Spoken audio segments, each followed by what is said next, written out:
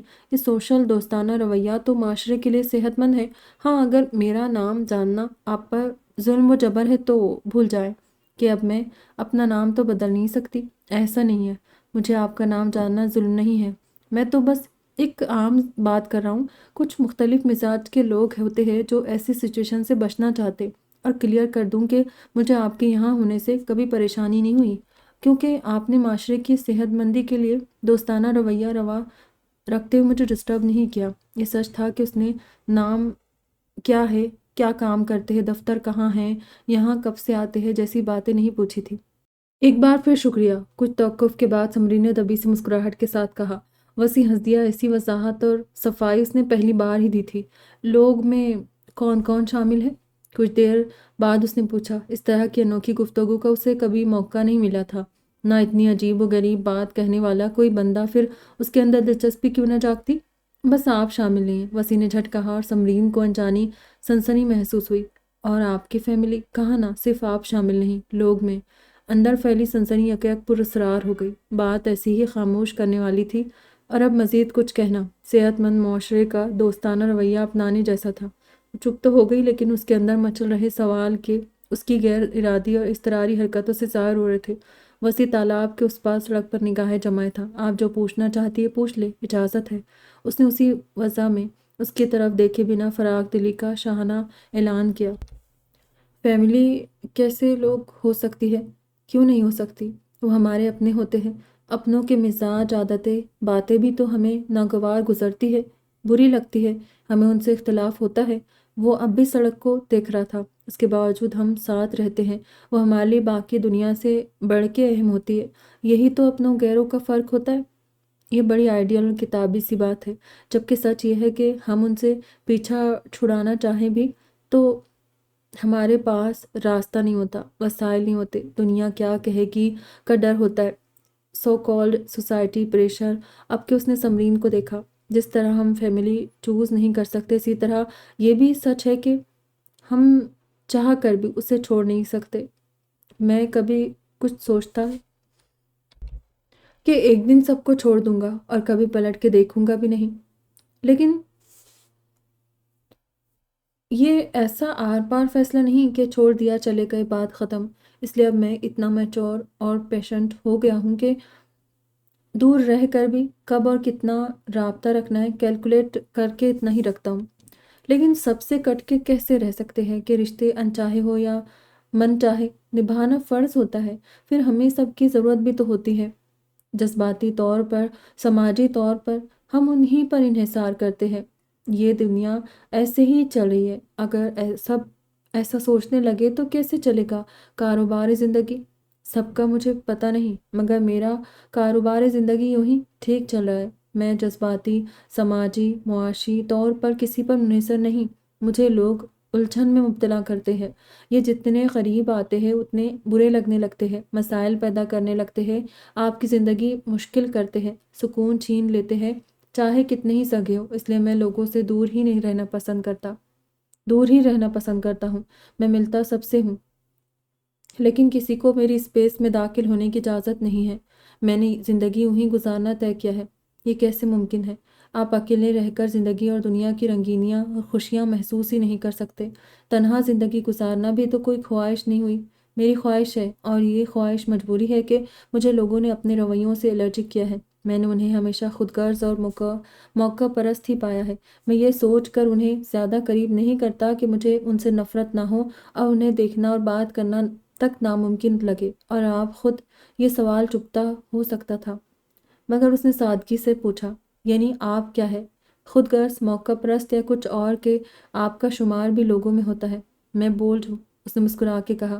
مجھے یقین ہے میری طرح اور بھی لوگ ہوں گے جو اس فیملی نام کے سبز باغ سے باہر نکلنا چاہتے ہوں گے، لیکن ان میں علی الاعلان قبول کرنے کی ہمت نہیں ہوتی کہ انہیں رشتے تعلق بوجھ لگتے ہیں یا ان سے کوئی خوشی حاصل نہیں ہوتی۔ وہ ان سے دور جانا چاہتے ہیں۔ میں نے یہ ایکسیپٹ کیا ہے اور سب سے دور ہونے کی ہمت بھی کی ہے۔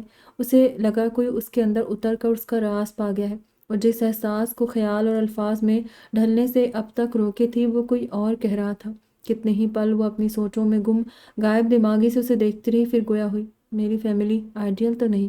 وہ اپنی بات پر خود بھی حیران تھی۔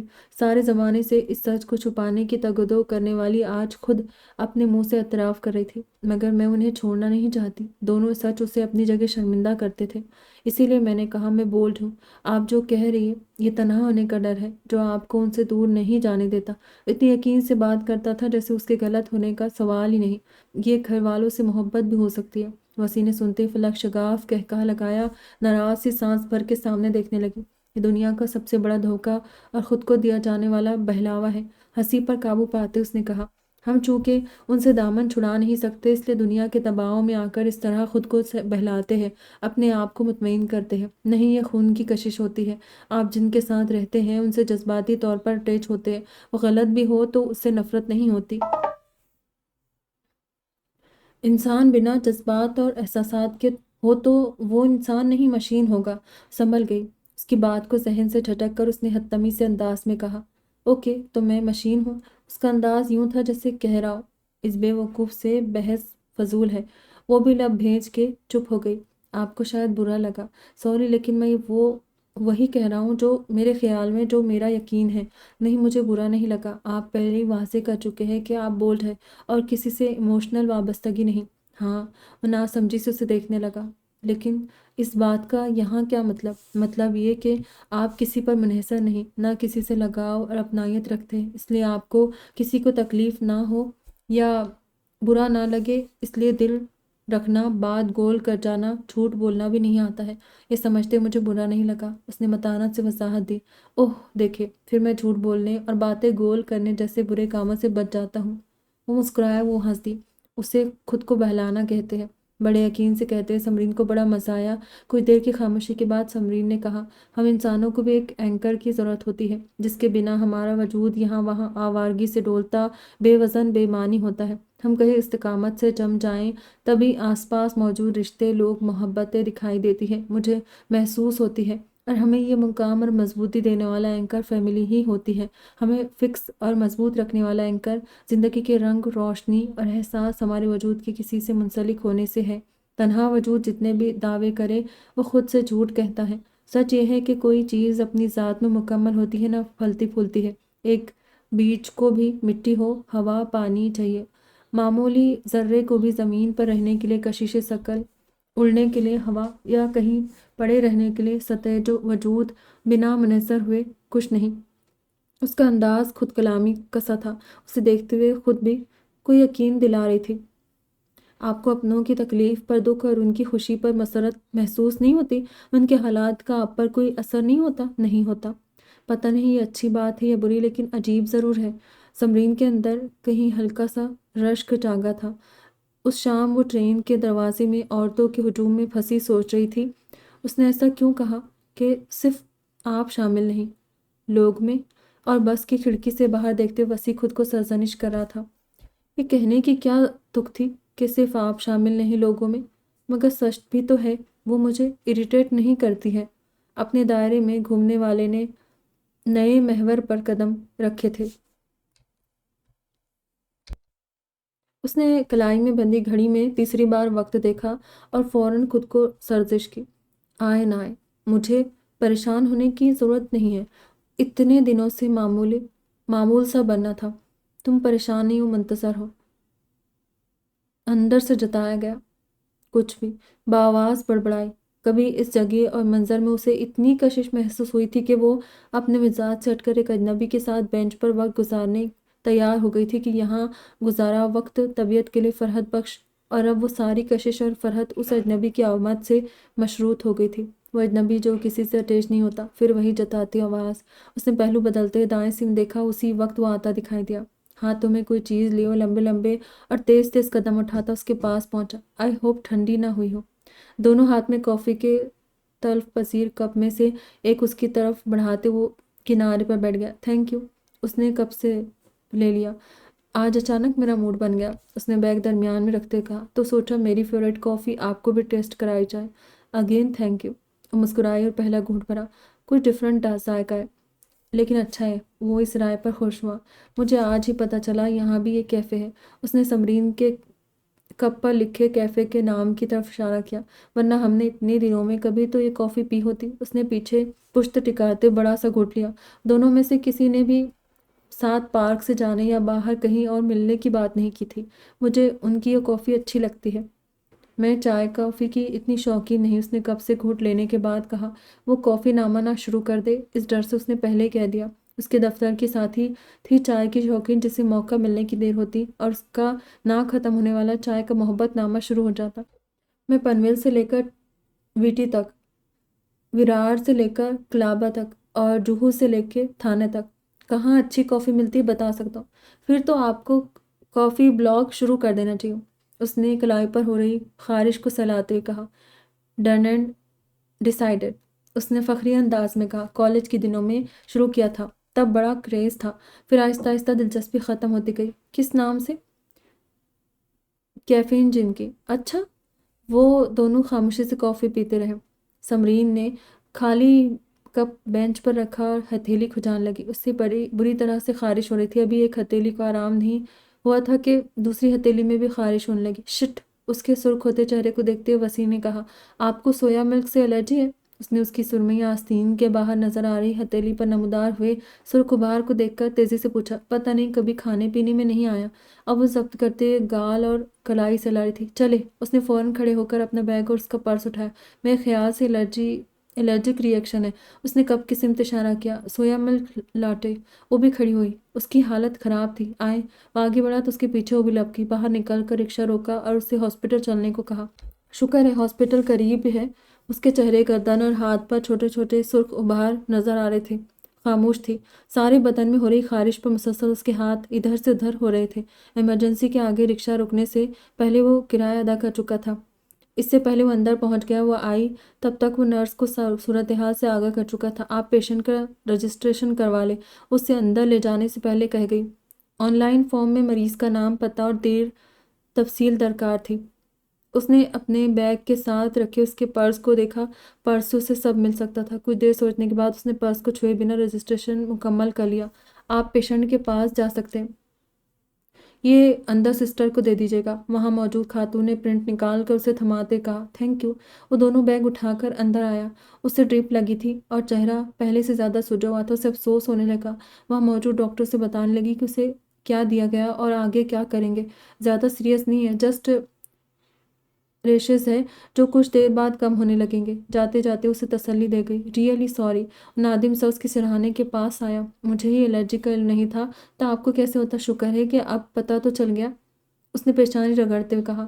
اس کے ہاتھ اب بھی مسلسل جلد پر گھوم رہے تھے۔ اس کی موجودگی میں وہ احتیاط اور ضبط کر رہی تھی، ورنہ رکشہ میں تو اس کا دل کر رہا تھا سب بھول کے پاگلوں کی طرح سب جگہ ہاتھ چلائیں۔ میں باہر ویٹ کرتا ہوں۔ اسے احساس ہو گیا تھا۔ اس کا پرس پلنگ پر رکھ کر وہ چلا گیا۔ جاتے ہوئے اس نے پردہ کھینچ کر پلنگ بالکل چھپا دیا تھا۔ اسے اس کا معمولی سی باتوں کا خیال کرنا اچھا لگ رہا تھا۔ اس کی زندگی میں ایسا آج سے پہلے کوئی نہیں تھا۔ اس کی ڈرپ ختم ہوئی تب تک اسے آرام آ گیا تھا۔ ڈاکٹر نے جانے کی اجازت دے دی تھی، لیکن سسٹر نے ڈسچارج نوٹ کے لیے روک رکھا تھا۔ وہ نوٹ باہر دکھا کر بل کی ادائیگی ہوتی، اسے چھٹی ملتی۔ وہ پلنگ پر بیٹھی تھی اور وسیع قریب رکھے اسٹول پر۔ اس کا فون بجا۔ فرزانہ کی کال تھی۔ اس نے فون میں وقت دیکھا اور تب اسے خیال آیا کہ دیر ہو گئی۔ السلام علیکم امی۔ اس کی آواز حد درجے دھیمی اور تھکی ہوئی تھی۔ کہاں ہو تم؟ کتنی دیر میں پہنچو گی؟ ادھر سے مصروف انداز میں پوچھا گیا۔ ابھی اسٹیشن پر ہوں۔ اسے جو بھی کہنا تھا وہ جھوٹ ہی ہوتا۔ اچھا، آتے ہوئے کولڈ ڈرنک اور کیک لیتے آؤ، تمہاری خالہ آئی ہے۔ میں پنویل اسٹیشن نہیں پہنچے امی۔ اس نے کنکھیوں سے انجان بن رہے وسیع کو دیکھا۔ تو کیا ابھی تک آفس میں ہو؟ نہیں، اسٹیشن پر، اس نے مبہم سا جواب دیا۔ پھر تو تمہیں دیر ہو جائے گی۔ جی دیر ہوگی۔ وسیع اٹھ کر چلا گیا۔ ایسا کرو، سویگی سے آرڈر کر دو۔ امی کسی بچے سے منگوا لے۔ امبر نہیں آئی؟